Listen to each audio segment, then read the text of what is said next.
जय श्री राधे कृष्ण। अथ निर्जला एकादशी व्रत कथा। ज्येष्ठ मास शुक्ल पक्ष की कथा। भीमसेन बोले, हे महाबुद्धि पितामह, मेरी बात सुनिए। युधिष्ठिर, द्रौपदी, अर्जुन, नकुल, सहदेव ये एकादशी को कभी भोजन नहीं करते। वे मुझसे नित्य कहा करते हैं कि हे भीमसेन, तुम एकादशी को भोजन मत किया करो। मैं उनसे कहता हूँ कि हे तात, मुझसे भूख सही नहीं जाती। मैं दान करूँगा और विधि पूर्वक केशव का पूजन करूँगा, परंतु बिना उपवास किए एकादशी के व्रत का फल कैसे मिले?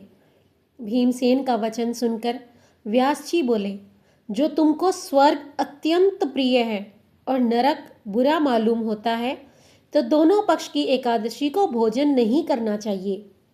भीमसेन बोले, हे महायुद्धे, एक बार भोजन करने से भी मुझसे नहीं रहा जाता, फिर उपवास कैसे करूँगा? हे महामुने, वक्र नाम का अग्नि सदा मेरे पेट में रहती है। जब मैं बहुत सा अन्न खाऊं तब वह शांत होता है। हे महामुने, मैं एक उपवास कर सकता हूँ जिससे स्वर्ग मिल जाए। उस एक व्रत को मैं विधि पूर्वक करूँगा, इसलिए निश्चय करके एक व्रत बतलाइए जिससे मेरा कल्याण हो। व्यास जी बोले, नराधिप, तुमने मानव धर्म और वैदिक धर्म सुना है, परंतु कलयुग में उन धर्मों को करने की शक्ति मनुष्यों में नहीं है। सरल उपाय, थोड़े धन और कम परिश्रम से महाफल प्राप्त होने की विधि मैं तुमसे कहता हूँ, जो कि सब पुराणों का सार है। जो दोनों पक्ष की एकादशी का व्रत करता है वह नरक में नहीं जाता। व्यास जी का वचन सुनकर भीमसेन पीपल के पत्ते की तरह कांपने लगे और डर कर बोले, हे पितामह, मैं क्या करूं?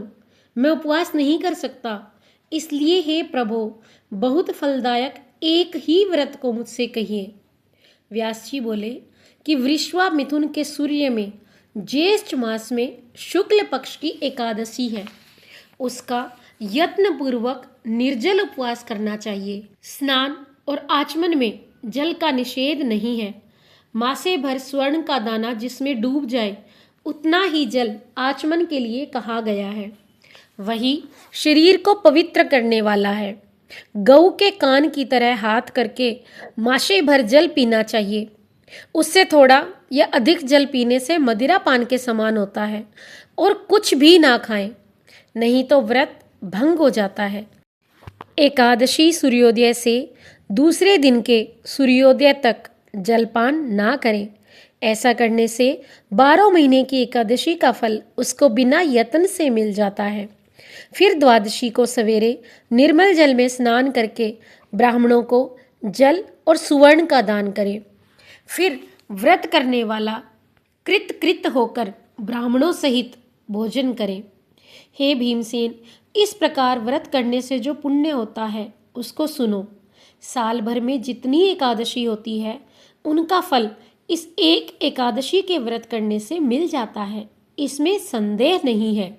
शंख चक्र गदाधारी कृष्ण भगवान ने मुझसे कहा कि सब धर्मों को छोड़कर मेरी शरण में आओ। एकादशी को निराहार रहने से मनुष्य सब पापों से छूट जाता है। कलयुग में द्रव्य दान से शुद्धि नहीं है, स्मार्त संस्कार से भी सद्गति नहीं होती। इस दुष्ट कलयुग में वैदिक धर्म भी कहाँ है? हे वायुपुत्र, बार बार विशेष क्या कहूँ, दोनों पक्ष की एकादशी में भोजन ना करें।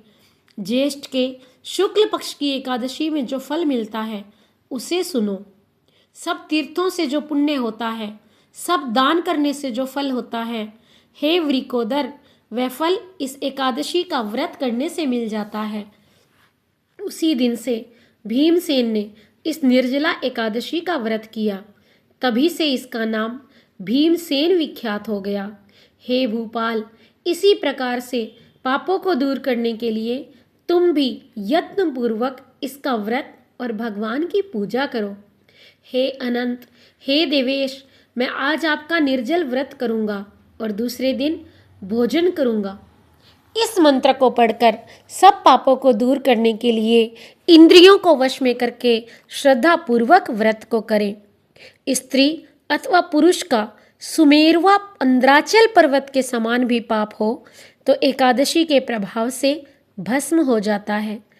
जो कोई उपवास करके रात्रि में जागरण करते हैं और निर्जला के दिन अन्न, गौ, वस्त्र, शैया, आसन, कमंडल, छत्र, पादत्राण इनका सुपात्र को दान देते हैं, वे सोने के विमानों में बैठकर स्वर्ग को जाते हैं। मनुष्य को सूर्य भक्ति से इस कथा को सुनते तथा कहते हैं, वे दोनों निस्संदेह स्वर्ग को जाते हैं। मनुष्य को सूर्य ग्रहण में श्राद्ध करने से जो फल मिलता है वह इसके सुनने वालों को मिलता है। दातुन करके इसका नियम करें। मैं केशव भगवान को प्रसन्न करने के लिए आचमन के सिवा एकादशी के व्रत में दूसरा जल ग्रहण नहीं करूँगा। द्वादशी के दिन गंध, पुष्प, जल और दीपक से देवताओं के ईश्वर वामन जी का पूजन करना चाहिए। विधि पूर्वक पूजन करके इस मंत्र का उच्चारण करें।